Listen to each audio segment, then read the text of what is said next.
मैं आपको आज एक बहुत पते की बात बताती हूँ। बहू को बेटी कहना छोड़ दो। बेटी जब मान नहीं सकते तो बहू को बेटी कहना छोड़ो। बहू को बहू ही समझ लो तो बहुत बड़ी बात है। देखो, मेरी बहू अभी नाश्ता लेके आई है मेरे लिए। ये देखिए, चीला बनाया है फर्स्ट क्लास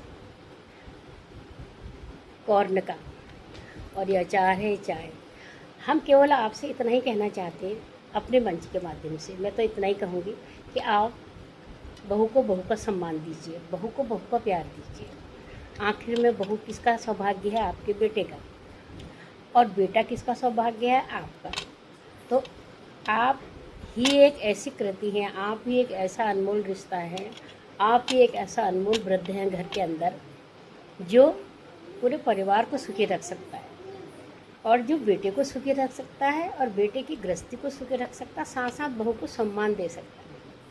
अरे मैं बार बार कहती हूँ आपसे, ऐसे फेसबुक में मत डालिए कि लड़की बहू का घर लड़की ने माँ ने बर्बाद कर दिया। माएँ बेटियों को गलत सिखाती हैं तो बहुएं अच्छी नहीं होती।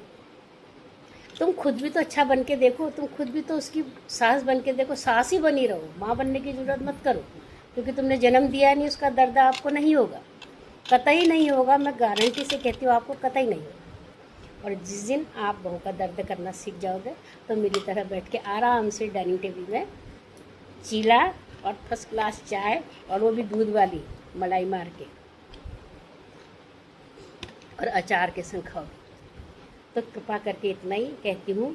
बहुत से लोगों के फेसबुक में मैं ब्लॉग देखती हूँ, वो आए दिन बेटियों को कोसती हैं, उनकी माँओं को कोसती हैं, उनके भाई बहनों माँ बाप को। कोई नहीं सिखाता किसी को भाई, केवल तुम्हारा भाग्य, तुम्हारा व्यवहार उसके दुर्व्यवहार को बढ़ाता है। तो इतना ही निवेदन है आप लोगों से आज के ब्लॉग में कि आप बहू को बहू का सम्मान दीजिए, प्यार दीजिए। उसको बहू ही बनी रह दे, उसको भी तो फील हो कि मैं इस घर की बहू हूँ।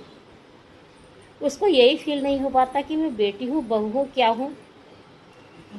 आपने अगर उसको सम्मान दिया ना, तो मेरी तरह राज करोगे आप। मैं बता दे रही हूँ गारंटी से, मैं आपको गारंटी देती हूँ।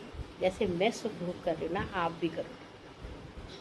आज के लिए इतना ही, धन्यवाद। तो बहुओं को सम्मान दीजिए, बहुओं को प्यार दीजिए, और सास बन के राज करिए। नाती पोतों में खेलिए, बाकी क्या है।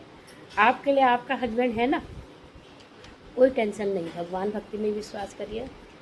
उम्र हो गई है, जितना समय बहू की कमियां निकालने में ढूंढते हो, जितना समय बहुओं की चुगली करने में बेटी में लगाते हो, उतना समय आप भगवान में लगाइए। तो शायद अगले जन्म फिर आपको और अच्छी बहू मिलेगी, इससे इतनी गुणी धनवान बहू फिर मिले। धन्यवाद, नमस्कार। आज के लिए इतना ही।